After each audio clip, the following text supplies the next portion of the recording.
So if you have any questions, please make sure you unmute your mic, or you can use the reaction icon at the bottom of the screen to raise your hand. Any questions?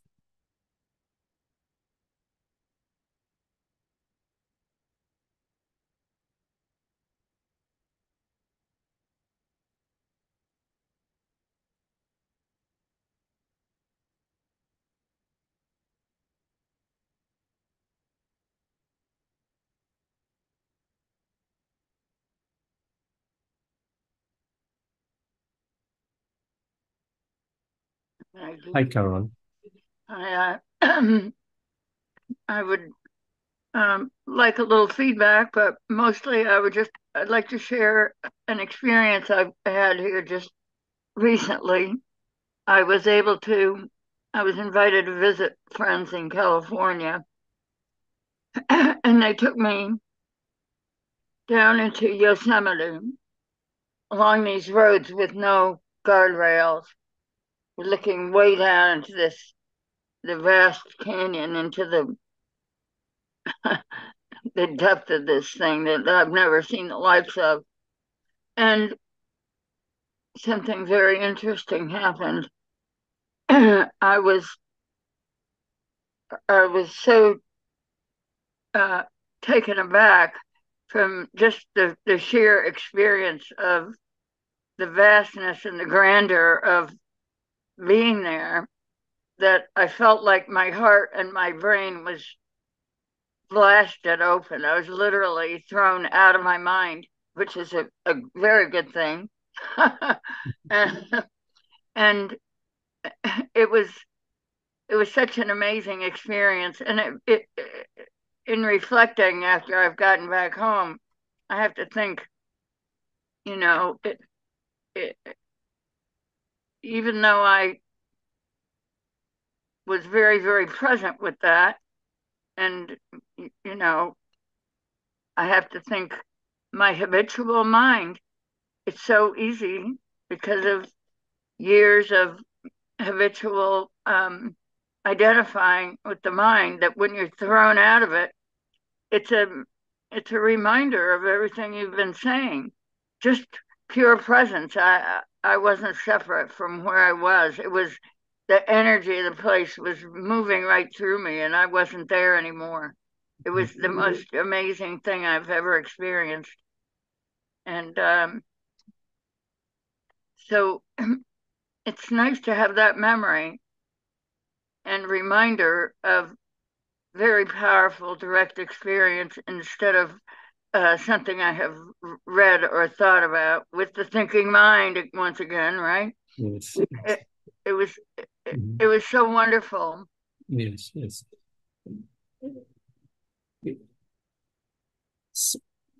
Sometimes it's helpful to also have an understanding as well.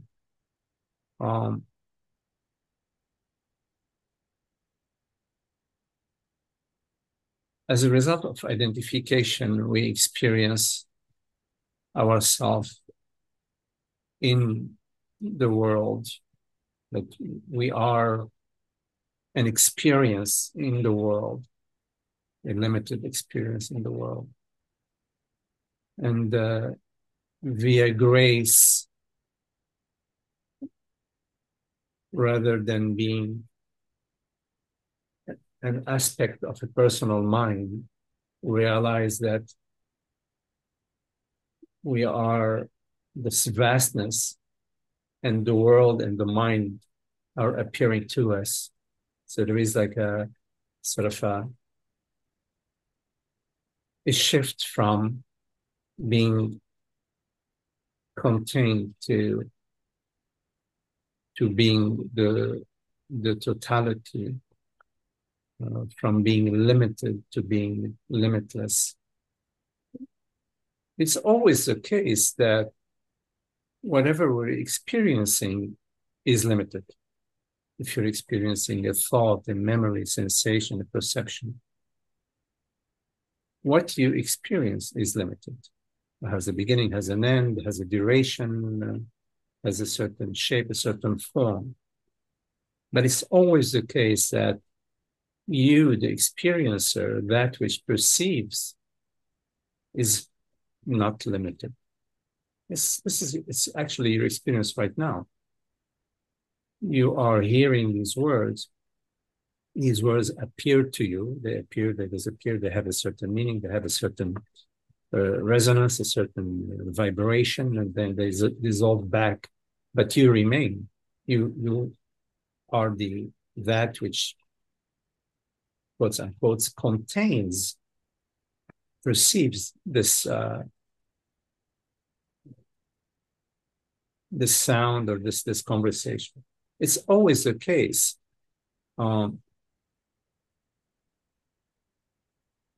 But as a result of the belief that we're limited, we overlook the most natural aspect of our experience, which is that we are formless, that we are limitless.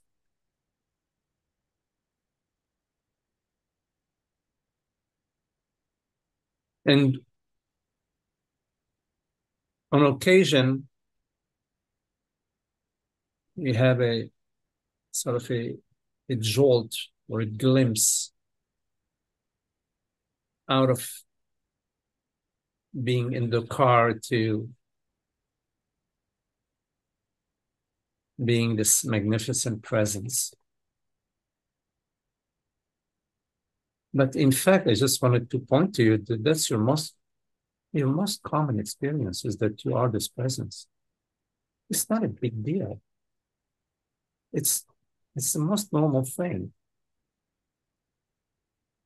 And freedom, the joy and the freedom of being borderless is our birthright. It's not something so special. Love and peace and freedom and happiness and joy is our self, our true self. It seems to be special only because we have been dominated by the belief that we are limited. It's just a belief. It's not true. We are in a prison. We are prisoners. But our prison has no walls and no gates.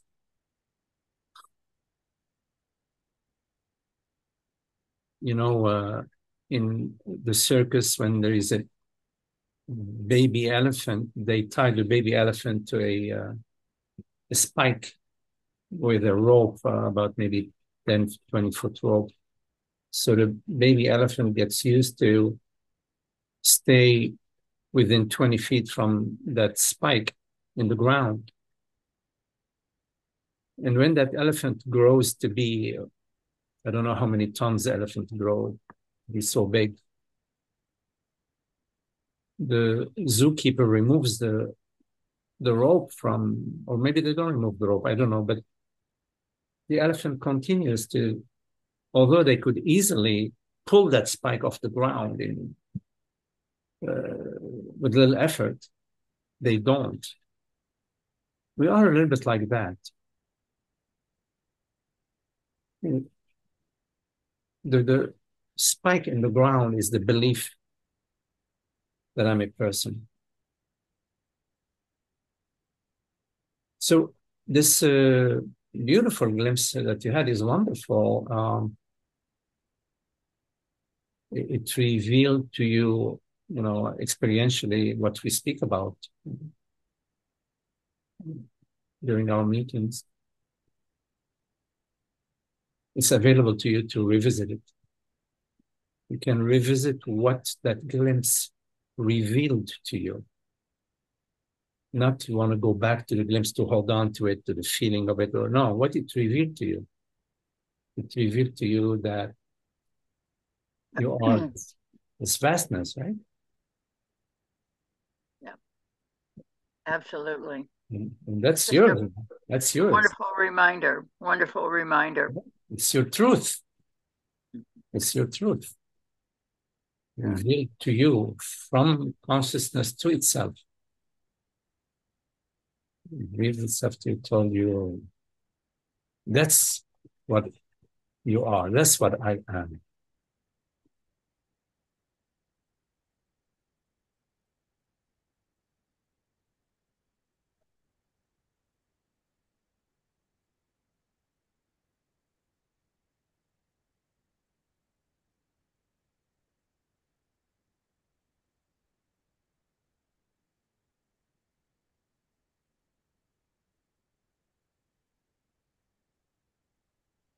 So we can live,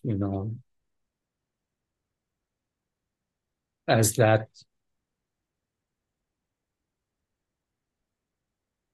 formless totality.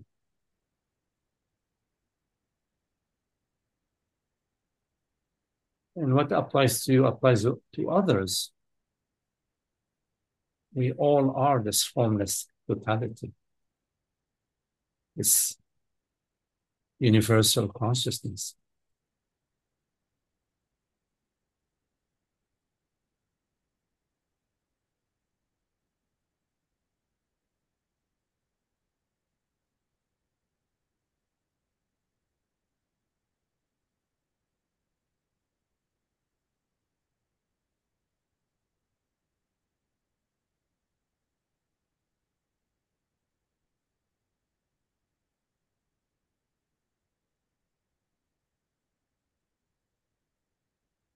So we cherish the message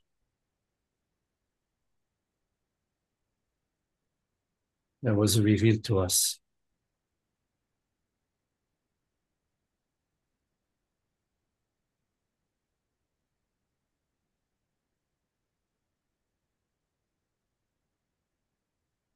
Thank you, Magdi.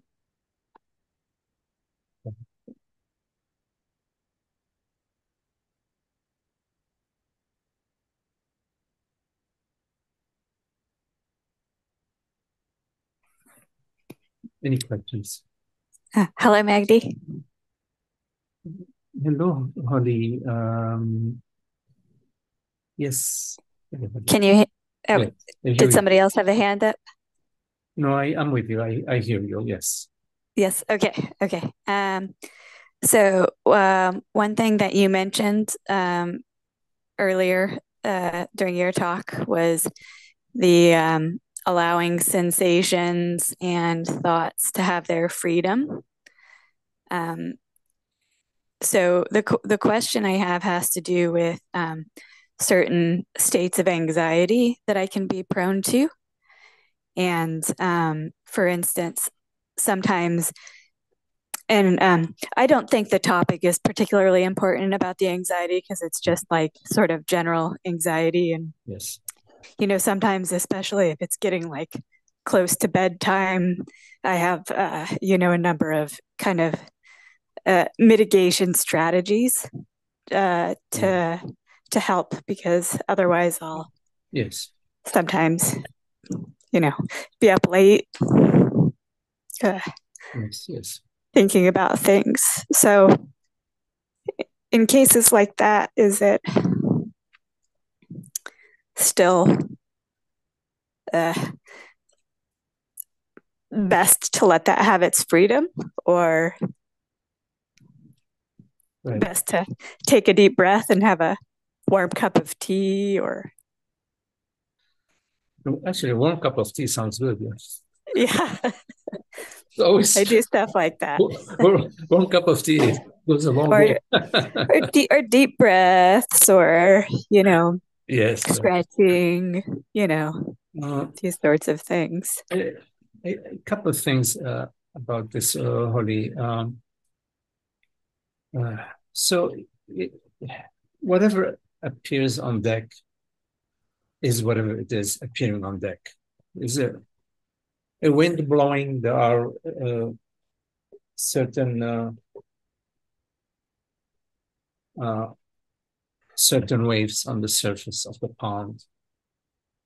The wind gets more intense, the bigger the waves, quiets down, smaller waves. no wind, no waves, the sun is shining, the glitter of the sunshine on the surface of the pond. Whatever is appearing on the surface of the pond is what it is. There is nothing for anyone to do anything about it. And there is no need to do anything about it because there is no one to do anything about it.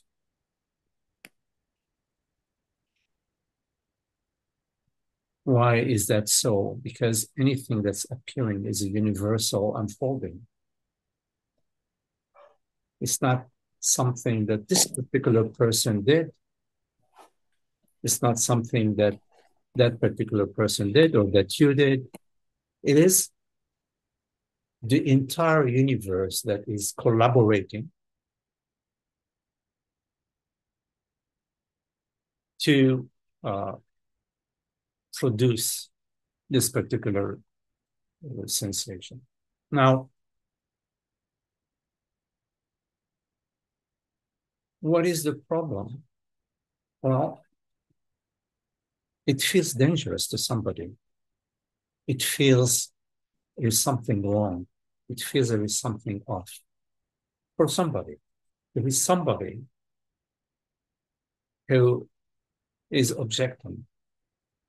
Yes, but okay, less wind, please, or smaller waves, please. I'm not ready. You know, somebody is not ready for those waves or for the wind. Who is this somebody? Who is this somebody? Somebody, I don't know. There are preferences. I want it different. I don't want that. Who is this? Who is this I? Well, there's only one I, Holly, which is whatever it is that's hearing these words. And that which is hearing these words has no name, has no age, has no form. It's not a female hearing or a male hearing or whatever it is that is perceiving this perception is whatever it is. It is that I, the only I that there is, that I who is objecting, who is saying, oh, darn, you know, I don't want that now. I, the only I there is, consciousness is objecting. But consciousness is the only reality. It's the only game in town. There would be nothing appearing if it wasn't for consciousness. There's only one reality, which is the reality of consciousness.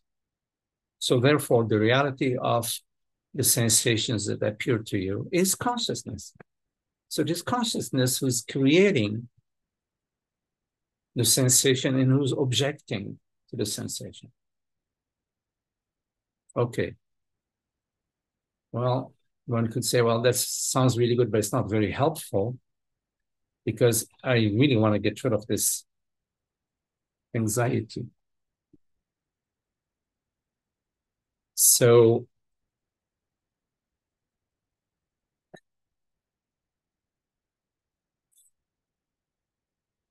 we want to get rid of the anxiety that we are the only reality that there is.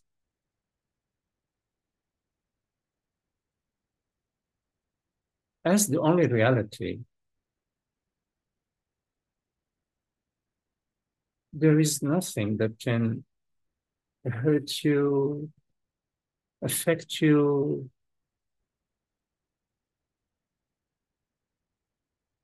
be harmful to you. When I say you, I'm not talking about your body. Your body, you eat some toxic food, you're going to have a stomachache, you're going to have to take some medicine and recover. I'm talking to you, not the body that we call holy. No, I'm talking to you. You, the only you there is, consciousness, only you, the reality that perceives. So take a look. Take a look. Do I believe myself? I'm buying into I am holy?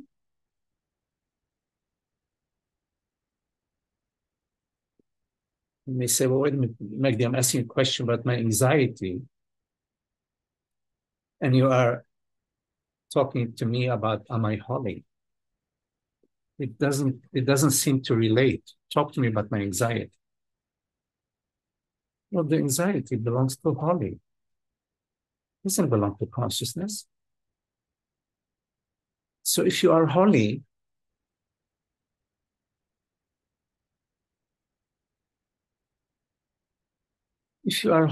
okay, then notice that everything appears and disappears.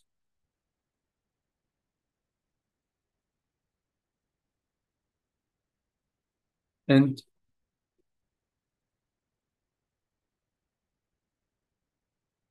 notice that wanting things to be different is a source of anxiety. Because we don't have a crystal ball, we don't know that things are going to be different. So we're anxious, we're hoping, oh my God, I hope things will be different tonight or tomorrow or whatever.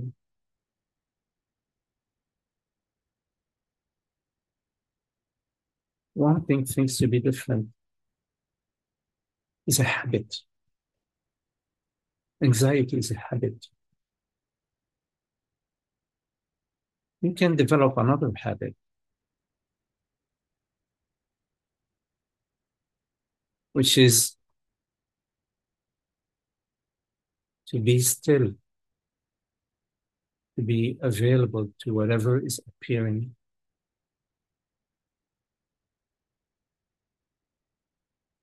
Because nothing that is appearing is going to harm you.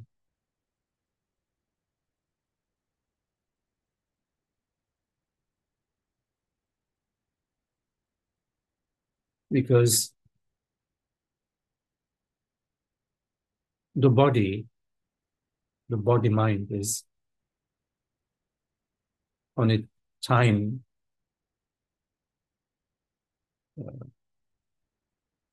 clock. Bodies are dying from the moment they're born. So what? Is there any magic to that? No. The problem is identifying with the body, that you're the body. Then it becomes a problem. But as a fact, bodies are born and die. When they're born, they're actually, the dying process has started. In the absence of identification, what are we holding on to? What are you holding on to? What is it that you cherish so much? What?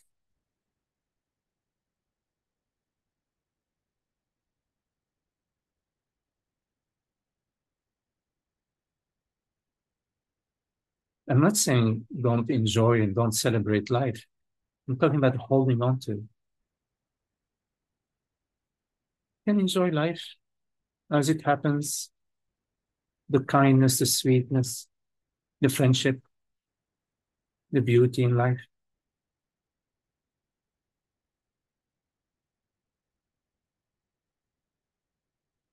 But understanding is important, that there is nothing phenomenal that is worth holding on to. It's impossible to hold on to anything phenomenal. Try to hold on to the pot of gold that you discovered in your night dream.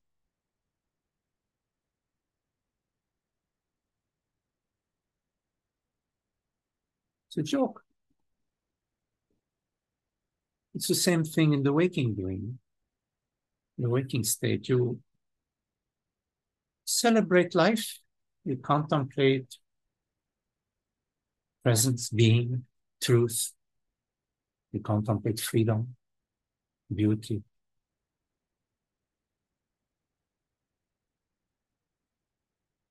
But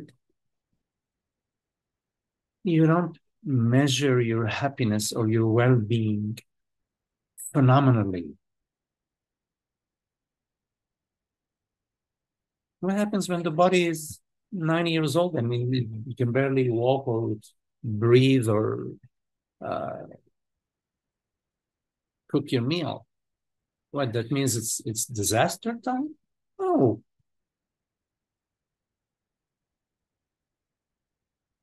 Don't evaluate yourself. Don't measure yourself according to anything phenomenal.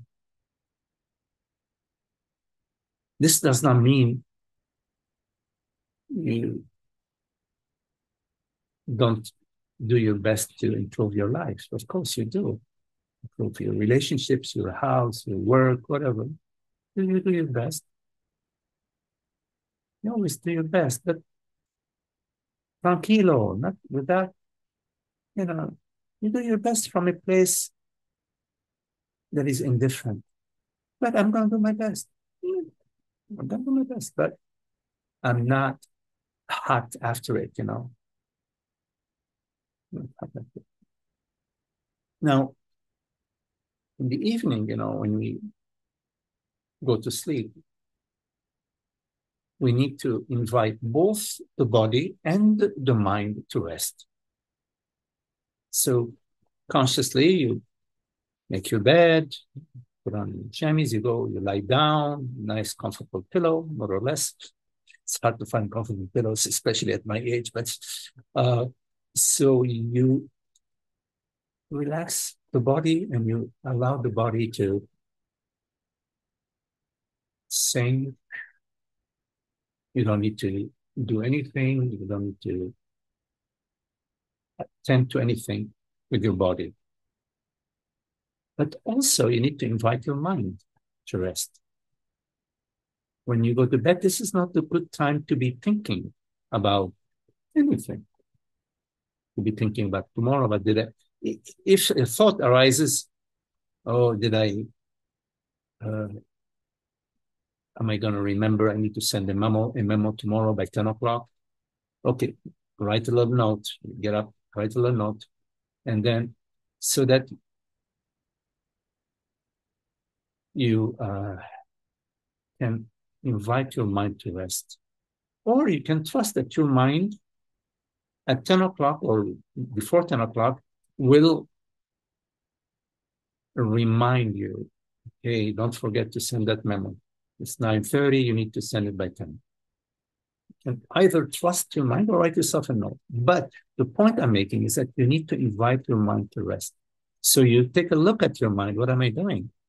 Oh, I'm thinking about this, thinking about that, thinking about this person who upset me yesterday, and thinking, oh my God, am I going to be able to make that sale tomorrow? No, that's not the right time for it. All of that you need to put it away. And now I'm just going to invite the mind to sync with the body, to sync, to set. Mind rests in being. So you invite the mind to rest in being, in presence.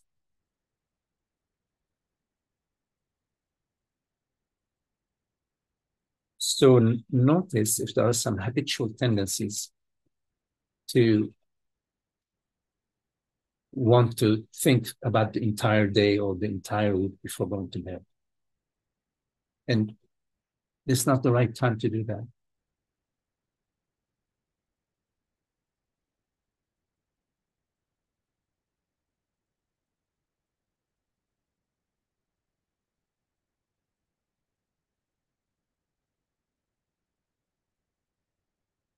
And you can invite the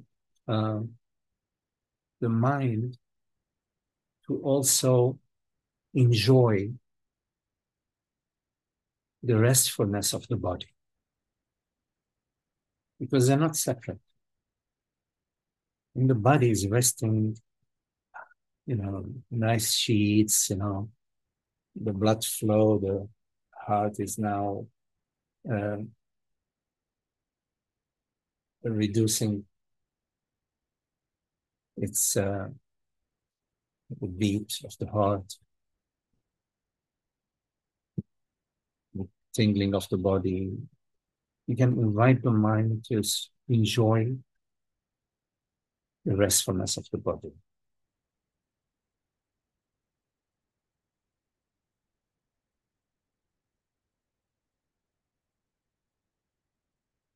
About anxiety, one more thing. Sometimes there are things we need to do, practical things we need to do, that if we don't do them, they will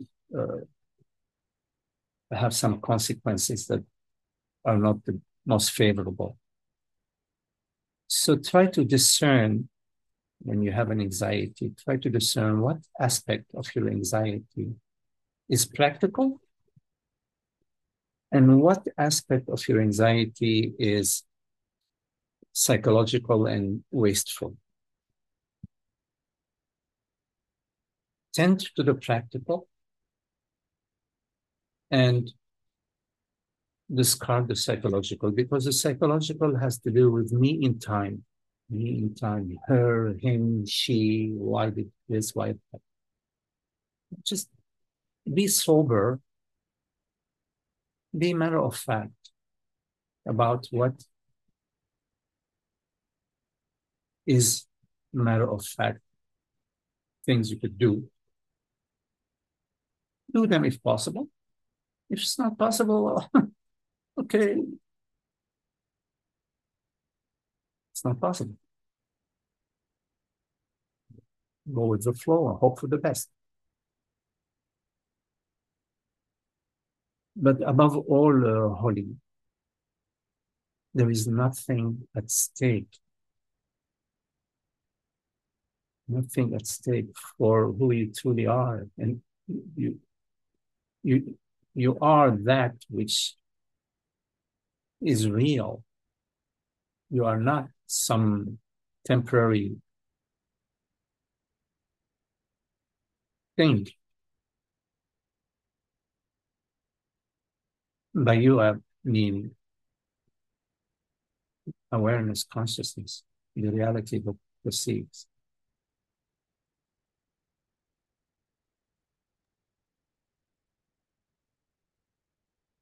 Any strategies that you do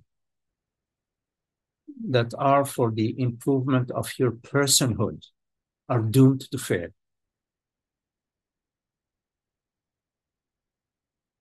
Because it is the personhood itself which is a problem.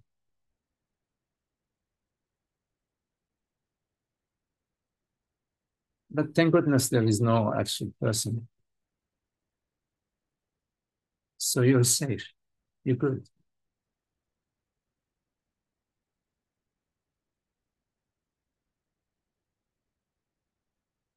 It's true.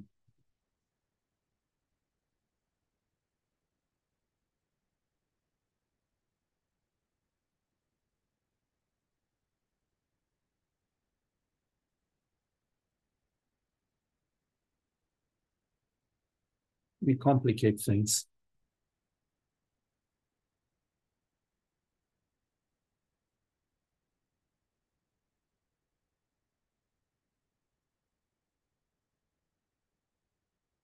Life is simple. It's playful.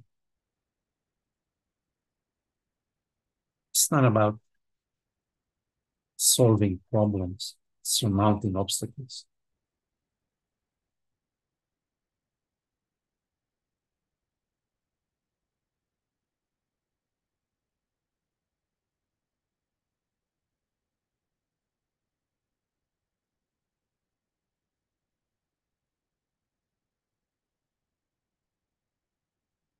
Sometimes you are in situations that are not pleasant. Maybe there may be relationships that are a pain in the butt. And you can't find your way around for now. Sometimes it's like that for a certain period of time. Then things change because we don't like to remain unhappy for too long. We don't, as happiness, we don't have tolerance for too much unhappiness. It bugs us, it bothers us. So we have an inner mechanism, an internal mechanism, all of us, towards happiness, meaning away from unhappiness. So there is a natural pull, a natural draw towards happiness.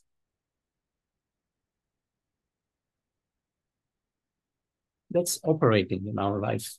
You just have to trust it. And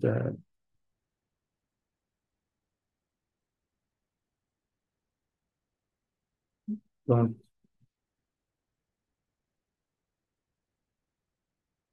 make things too complicated.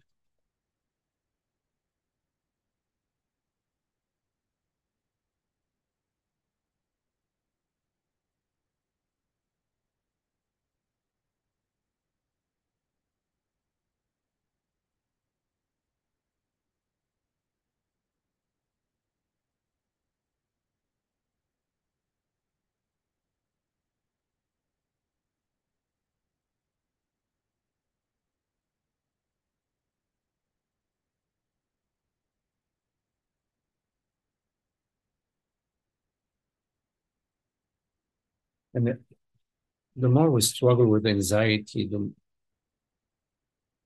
it exacerbates it. Because anxiety is just sensations, bodily sensations with a story.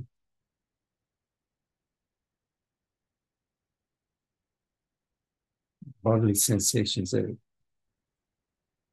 only have the power we give them. And the story only has the power we also give it. So of itself, of themselves, anxieties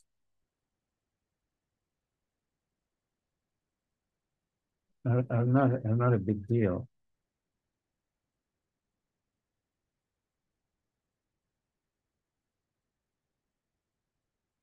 Except if we distance ourselves from it, whatever it is, and now is a struggle between me and it. Then yeah, well, boy, it's a struggle.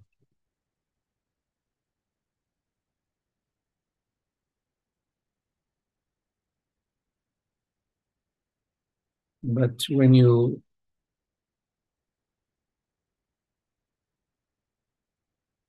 notice the zero distance, when you notice the intimacy,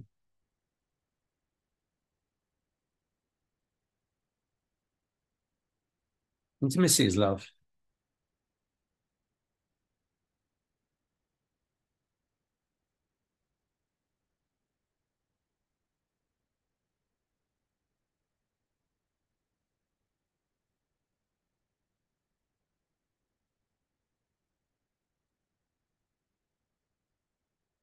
We have a habit of distancing ourselves, separating ourselves from whatever you name it.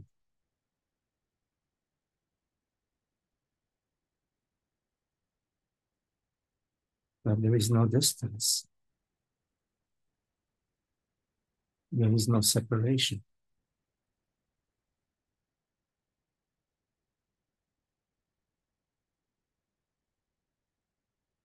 There's nothing apart from yourself.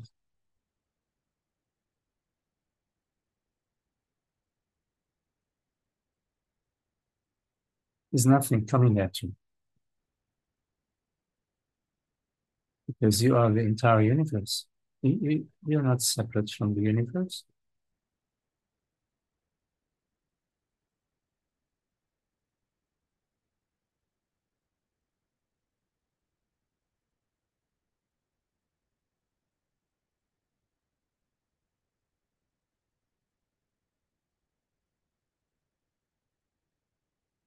this me thing, this limited me thing, is a belief. It's not true. It's not real.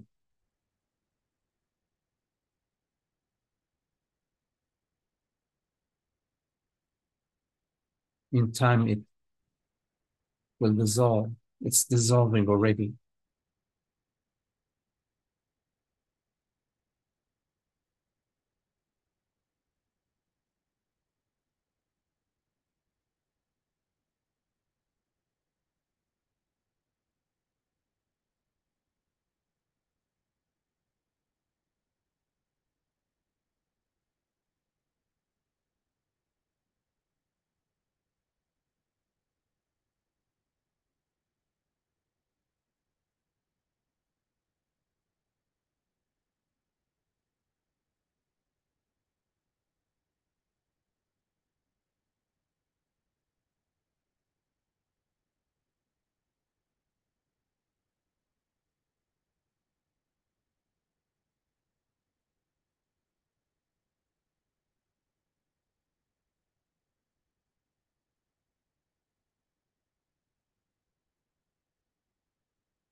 But yeah, a cup of tea is always good. Yes, it is. Thank you, Magdi. Some mint leaves, fresh mint leaves,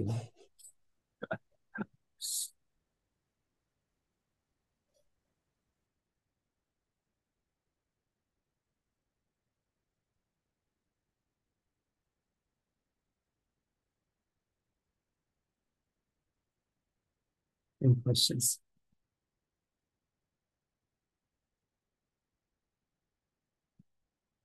Hola, Fernando. Let me see. Hi, Magdi. Hello, Fernando. I don't have a question, just a brief comment. For me, the satsang is a reminder of the importance of just being, and just simply being, and also I appreciate your emphasis on effortlessness. I say this because for me it's very difficult to do nothing. I'm all the time busy doing things, and even though I do creative things like painting, music, or writing, but the point is that all the time busy, and I have to make an effort to do things effortlessly. Good luck with that. Okay, but no, for me, this is very important, Magdi. Just the reminder of simply being and Yes. the emphasis on effortlessness. When you are doing something that you enjoy doing, even if there is effort, internally there is enjoyment because you enjoy doing it. So that's okay. That sort of effort is fine. Yeah. So yeah, But I always think in the Bible that it says that God created the world, and every day, that's the parable. And he created the earth one day, another day the animals, the plants, and so on, and then the men. But the seventh day, he took a break. He just rested from his created work, and I'm trying to apply that, but just rest and do nothing and just being. I have a different version about that because God is not in time, God doesn't believe in time. Why? Doesn't mess around with time. It's always resting. It's always resting. There's activity, creation, activity, and simultaneously resting. So restfulness is not an opposite of activity.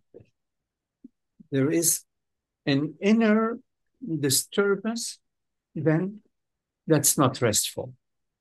But when there is an inner peace and inner, then there is restfulness. Now, when I say inner, what I mean by that, Fernando, is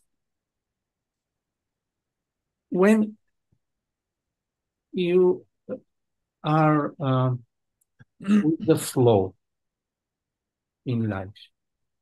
This does not mean that you are saying yes to everything. No, sometimes you say, no, I want to go this way. Sometimes you say yes to some things, you say no to some other things, but you are with the flow. You are not looking for your happiness out there. When you are living life, but you are not standing apart from life, asking life to give you something in order for you to become more complete, more whole, more happy. Oh, you're living life. Living life, sometimes you have to jump over the hurdles. Sometimes it's easy flow. Sometimes it's turbulent time and there is a lot of things to look at. You see? So in life, the more we are in harmony with life, to be in harmony in life, we are not separate from life. How can you be separate from life? It's crazy, Fernando. Of course you are not separate from life. You are life itself. You are not separate from the universe. Every cell of your body is in sync with the entire universe every moment. And the awareness is not made out of atoms and molecules and the protons and gluons. You see, that's the beauty about awareness. Once awareness realizes itself, oh, I am the formless, invisible reality that right now perceives its perception. This is awareness becoming aware of itself. When awareness becomes aware of itself, it's a magical time. It's a freedom immediately. Oh, you realize your formlessness. You realize your truth, your reality. Of course, the body is what it is. No problem. The body has shoulder ache, back, whatever. I don't know. Whatever the body is doing. We have to fix the car. We have to take care of the cooking. We have to do the shopping. We have to buy the paint. We have to have paintings ready for the exhibition. That's at the body. But consciousness becoming aware of itself is you realizing, I am the reality which is the reality which perceives. And that reality has no name. The body has a name, Fernando, but the reality that I am has no name, no age, no location. There's a great beauty in that.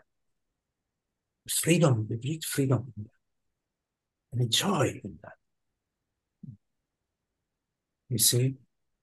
Then effort, we know there is effort in the body. We have to do some effort. Sometimes we have an appointment and we feel, oh, I'd like to get a siesta. But we have an appointment. You see, we made a promise. We have to honor our words, right? So we make an effort. Big deal. It applies to the body. But effort does not apply to consciousness, to our reality, you see.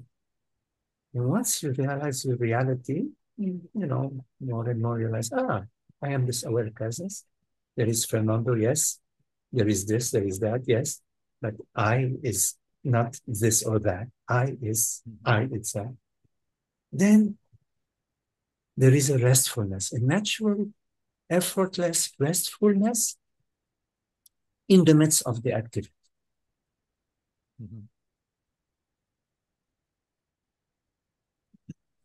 So God, in fact, resting all the time and creating and active all the time.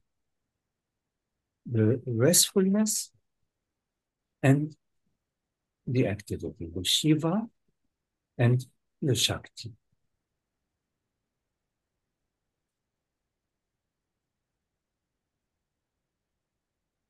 And the peace is in the simple recognition of yourself, the simple recognition of yourself as this formless, borderless awareness. It's so obvious. So obvious. This awareness is not contained. It's not like, oh, I am inside the body, I'm inside the brain. What's going to happen to me tomorrow? No, things are going to happen to the body, of course. But nothing is going to happen to awareness. You see.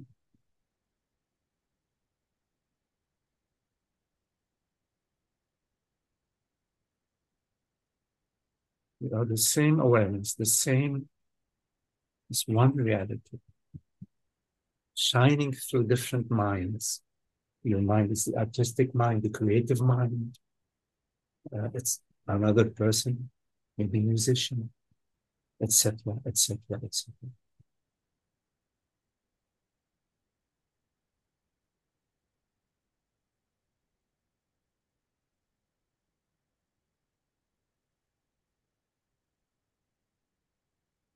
Thank you, Magdi. It's nice to talk to Fernando.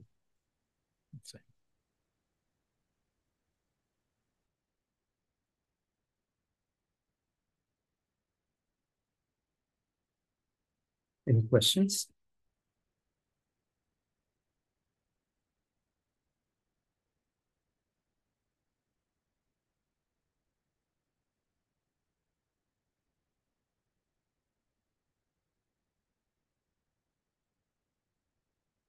Right.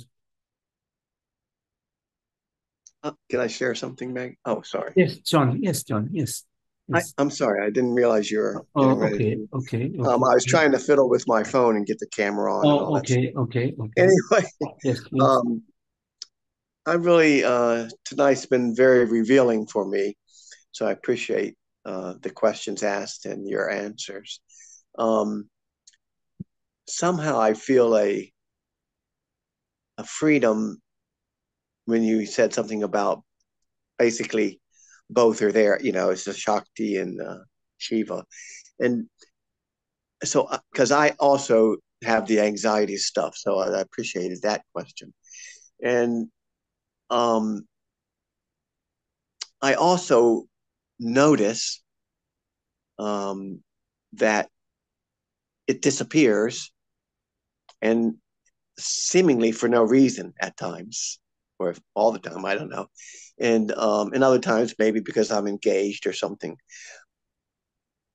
But I realize that it disappears and I didn't do it, because that's really what this personal I wants to do, is get rid of it and so forth and so on, or change it or not have it or whatever.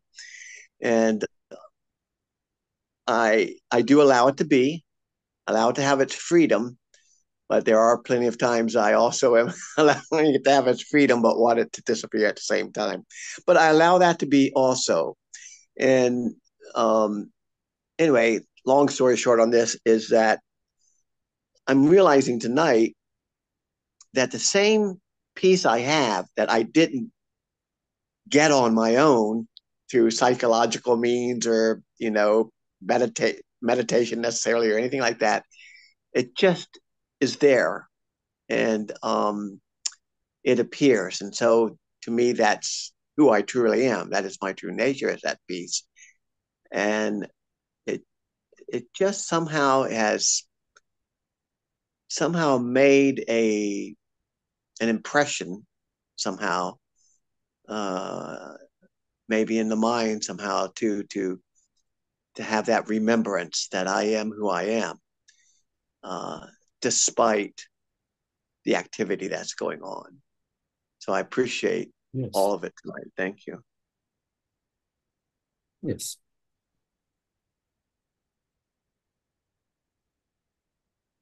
Consciousness is always on our side.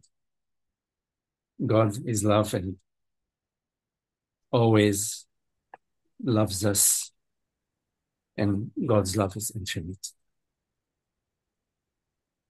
Thank you all. Very lovely to be with you all. And Eric, good to see you, and Fernando, John, Pauline, Holger, Frank, Shelley, Richard, Lynn, Shiva. Salut, Shiva. Malcolm. Hello, Malcolm. David. Hi, David. D. Hello, D. And Logita. And Nathan. Sorry if I missed anybody. Thank you all. Very lovely to be with you. Thank you. See you soon. Thanks, Magdi. Thank you, Magdi.